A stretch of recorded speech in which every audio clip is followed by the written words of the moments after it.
We did not expect to see jets of fluid flushing out toxins from the brain. If you have a choice, this is the way that you need to sleep and this is why.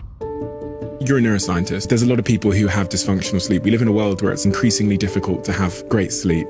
How important is that for the brain? We've always known that when you sleep, you lay down your memories and new learning, you process your emotions, the cells in the body regenerate themselves. We've known that for a long time. That's never really been enough for these very driven CE level people to want to give up 8 hours a night to sleep. If they feel they can get by on 4 or 5, then they'll rather do that because they've got so much to do. The ideal is 8 hours and 15 minutes in population norm studies. So that doesn't mean it's for everyone, but for most people, that's the ideal. Actually sleeping more than that can be depressogenic, so it can start to lower your mood. So you don't want to really be sleeping for 9+ hours, but you ideally need to be in bed for 9 hours to get that amount of sleep. So there was some award-winning research around 2012 to 2014 when we were beginning to understand how important the cleaning of the brain is overnight. So this entirely new system that we didn't know existed, which is called the glymphatic system, that system is a very active kind of waterway channel cleansing system of the brain. We used to think that the fluid around the brain, and there's ventricles, which are like lakes, and then there's just like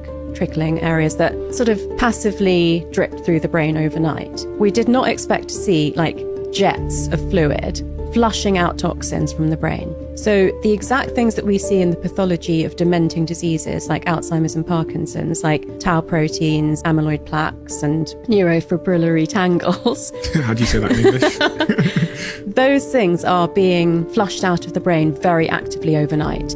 And that process takes 7 to 8 hours to complete the cleaning.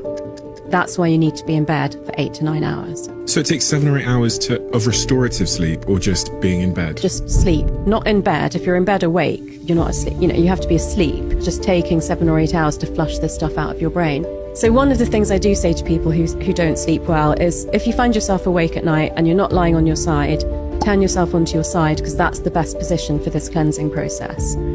I actually have a special pillow that makes me sleep on my side because I wasn't naturally a side sleeper. So it doesn't matter if it's the left or the right, but that is a better position in terms of the veins in your neck than sleeping on your back or your front. So that's one thing you can do. Oh, you woke up, your sleep was disturbed, at least turn yourself onto your side.